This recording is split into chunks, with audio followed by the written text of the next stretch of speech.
Hi everybody, TWEE Meredith here with the Model Homesteader. Today's video is something that is going to be a little different than what we've been doing. So homesteaders are looking for property, places to live, and there are other options besides just buying land straight from a listing agent. And that's what we're going to do today, is show you what you can do. Now, before we go into this, I want you to understand the one that we're using here, this property as an example, it's not going to usually be your ideal property for a homesteader. A homesteader wants land. They want property. They want enough space so that they usually don't have neighbors. This one has a neighbor, obviously. Also, they want plenty of room for their house and for a garden and animals, all sorts of stuff. But what we're doing today is to talk about auctions, homes and land that are going up for auction. And this is another option for someone who is looking for land. Now, this property right here is just shy of an acre. So as I said before, probably not the ideal plot for a homesteader, but it is up for auction in 2 weeks, and because it's available, we have the permission to be able to come onto the property, take a look at it, show you what it is, and then what I'm going to do is turn the camera over to actually Peter, who is usually our camera guy, and he's going to talk to you about all the different steps that it takes in order to get involved with an auction, because there are a lot of steps, but it's not impossible, and it may be a great way for you to acquire land at a much lower cost. So they do this in the various different counties, and there's going to be property that comes up in various sizes. One of the things I want to tell you real quick though is sometimes they have a house and sometimes they don't. And with the house, it may not be the house that you really want, but sometimes that is a good thing to still take. For one, if it's a livable house by chance, it can be a house that you can live in on a temporary basis while you build your actual home that you are looking forward to. Or if the home is in an ideal spot on that property and it is in good condition, then you have the option to go ahead and fix it up, and then you've got your house on the property, and then you just have to worry about the rest of the homesteading part of it. The third is you may get a house that is absolutely not livable, that is practically condemned, it has too much money to be put into it, but don't let that distract you from the idea of possibly taking on the auction, because if the land is what you want, the land is exactly ideal for your type of homestead, there's always the option to plow that house down and put the house you want on it. So we're going to take a walk on this property, and Peter is going to take control of the mic, and he's going to go through the different steps of what you need to do in order to get involved with an auction. So right here is a picture of the property we're going to take a look at. And if you see, it is actually upside down according to the document, which is fine. And the reason why I have it that way is so you can see the layout of the property from where we are standing. We are at the end of the road and at the very beginning of the property. And if you take a look, this is the little house right here that you see right in front of us. So what we are going to do, we are technically right here, and we are going to take a walk around all of this to take a look and see what it is. Now, we are unable to go into the house. It is closed off. We don't have that kind of permission. Most of the time with auctions, you aren't allowed to go into the house, and sometimes there's even renters. In this case, it looks pretty empty, but we aren't going to be able to go inside. We are going to walk around it. To begin the process, I contacted all the counties in which TWEE and I wanted to live, and I asked them if they did auctions for properties they had seized. About half of them said they did. However, all were on an impromptu basis, meaning they didn't have a set schedule. Although this property isn't one your average homesteader would want, we're using it as an example to get you familiar with the process.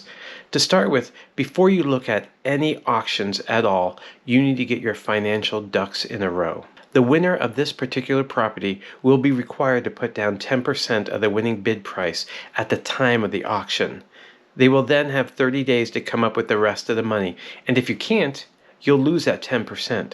So start with finances. Also, some auctions will require all the money basically right then and there, so be prepared ahead of time and know what you're getting into. Now that you have your money ready, contact the counties as well as auction companies throughout your area. Find out what they have coming up. Now, this can take months, so be patient. A lot of times they'll have nothing whatsoever for weeks and weeks on end, or they'll have a smattering of odd little properties that are so run down and derelict and tiny that you won't want them. So be patient and take your time. Once you find a property or two or three, it's time to look into each of them even closer. You want to homestead, so find out through the county what the restrictions are on the property. You never want to buy a property without doing that.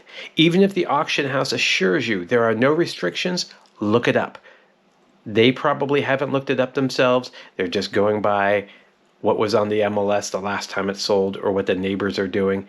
You need to look it up for each property. It won't take anything but a phone call or an email. It shouldn't be a big deal. Now the next step is to visit the property. Do not trust pictures on a website or Google Earth. You need to see it for yourself. Are there acres of garbage hidden by underbrush? Is the land straight up rock? Is the hill you saw on Google Earth more of a cliff than a hill? Are your neighbors meth connoisseurs? Or is there a quarry over the next hill that'll make your life hell? You need to see the property yourself. After that, you'll want to compare this land to other similar properties you might find on the internet for sale. Zillow, Redfin, these kind of sites will help you out. The house we're currently at is valued by Zillow at $70,000, and that seems about right. I did a quick search and found two properties like this one. The first was going for $70,000, but it had significant water damage and was on only a third of an acre. So you're probably going to be doing better with this property already. It depends on what you're going to find inside. The other was going for $55,000. Yes, that is a lot less. However, the person who is selling it bought it 3 weeks ago for $5,500. Likely it was an auction. And any property that you can go 10 times your money on is a great property to buy. Now that you're ready for the auction, be prepared for a bit of a free-for-all. Yes, we all want to show up at an auction and find we're the only ones there, and we'll put down $20 for a 100-acre property, but that almost never happens. And more than likely, there will be 20 or 30 people milling about. This particular auction is going to be on the property itself. So it'll be a live event where you'll be able to see everyone bidding, and it'll be some guy speaking a mile a minute. But not all auctions are going to be like that. Some are online, and others may be through the mail, which is an interesting way of doing it. No matter which way, you have to know your limit, and you have to have a good idea what the property is worth. You may be able to afford $150,000, but this particular house isn't worth that. So know what the property is worth and know your limit. A quick word about limits. Many auction companies will have a fee on top of the selling price. I believe in this case it's 12%, but many times it's 10%. So that you'll have to add into your final bidding price. So let's say, for example, you wanted to buy a property, you're looking at a property, 10 acres, and you have $100,000 in financing lined up. Your uncle will loan you some money, you can get a credit, or you have money saved up, whatever it is. With a 10% fee, you're going to need to stop your bidding at about $90,000, just as an example. So know what the fees are and know your limits once again. Now, about strategy at the auction. When the auction opens up for this house, or really whatever property, they'll start low. Let's say they say $5,000. At $5,000, half the hands in the place will jump in the air. Yours should not be one of them. And your eyes should not be on the house or the auctioneer. You should be studying your competition. Watch and wait. until the bid goes up and the number of hands go down. I'd wait to bid anything until there were only 2 bidders left. Basically, there comes a time when there is a bit of a burnout. They get tired of the back and forth, and one is about to crack. I would wait until that point to very confidently add my bid. When I add my bid, I'll probably jump it up by a factor larger than the previous bids were at. So let's say they were going up by $100 back and forth. I might just do a straight up $500 add to the bid. The reason being, it tells everyone, you're not even close to what I'm willing to pay. And even though you might be at your breaking point right there, it may be enough to win you the bid right there and then. And if not, you know what the property is worth and you know your limit. Act like you're a millionaire until you reach either that worth price or your limit. And then concede. Do not be afraid to walk away. Remember, there'll be another property eventually, one that may be even better than this one. So be thankful you didn't get it, or stretch yourself to the point where you're going to have to sell a car or one of your children in order to get this house on auction. Finally, let's say you win a fantastic piece of property at a low price. Well, you may not actually win it at all. Frequently, there is a reserve price, which is the lowest price the bank or county will release the property for. Usually, this is how much is owed, but whatever the factor is, if your bid does not reach that limit, then the auctioneer says, well, thank you for coming, but no one reached the reserve limit, and so the auction is a bust. Sometimes they will give you the opportunity to purchase the house at that reserve limit, and then you may make the decision whether you want to do that or not, once again going off of what you think the house is worth, or property I should say, and how much you have financing available for. But you're under no obligation to buy the property for more than you bid, so don't feel pressured by that. So a couple of final points. Rarely does the auction guarantee a free and clear title. This is a warning I have to give. Always do your own research, once again, but this is something that all the research in the world may not uncover, and that is true of every house out there. I'm living in a house right now that someone may come up and contest the title. I will then start suing people, but it is a possibility. There can always be someone crawling out of the woodwork to contest a sale. This particular property will have a chancellor hearing 30 days after the auction. This is generally a formality, but you never know. As with so many things in life, there is a risk to reward ratio. You might get a property for half the normal price, then again, you might be buying a huge headache. You have to make these decisions on your own and decide, do I roll the dice, do I take the chance, or do I go the usual route and maybe buy a lesser property but have a few more guarantees? That's going to be up to you, and it really will be up to the property. Sometimes there'll be a steal that you're willing to risk a good chunk of money because it'll be well worth it if you come out ahead in the end. All right, and I'm going to say goodbye and turn this back over to TWEE. I bet you're missing her already. Bye-bye. All right, so hopefully that really helped you out with understanding the process with going into an auction for land. The best thing I can say or suggest to you is keep an open mind. Remember that what you're really going for is the land, not the house.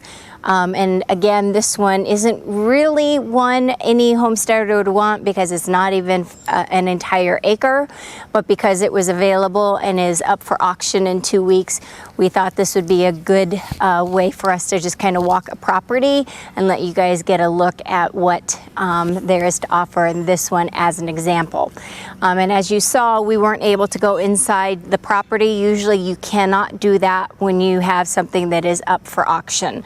It's a as is, and it's kind of it's a surprise on what is going to come with the house if there is a house or a building that is on the actual property.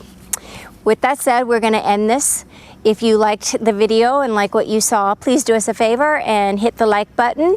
Also do us a favor and subscribe and comment, because all of those things help us out tremendously in order to make this a successful YouTube channel. Also, if you want to continue to follow us and get notification of any videos that we have, whether they are about homesteading or about this adorable little boy Baxter, then please hit the bell, please ring the bell and you will be notified of future videos. Mentioning Baxter, he has his own playlist of videos that are on this exact same channel, but it's all about him. He's the little star there. Not that he's not the star in these two, but he is just an adorable little guy and he's a lot of fun to take a look at if you enjoy puppies. So we are going to sign off for now, and we hope to see you on the next video. Bye. Bye, Baxter. Don't go back there. Man down. Oh, poor little guy. Poor little guy.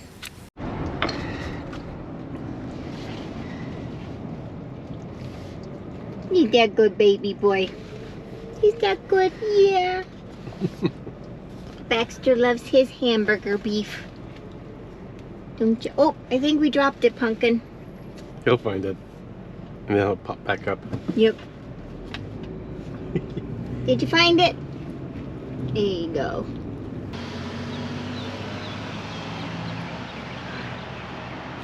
Just a gorgeous property. I like this right there.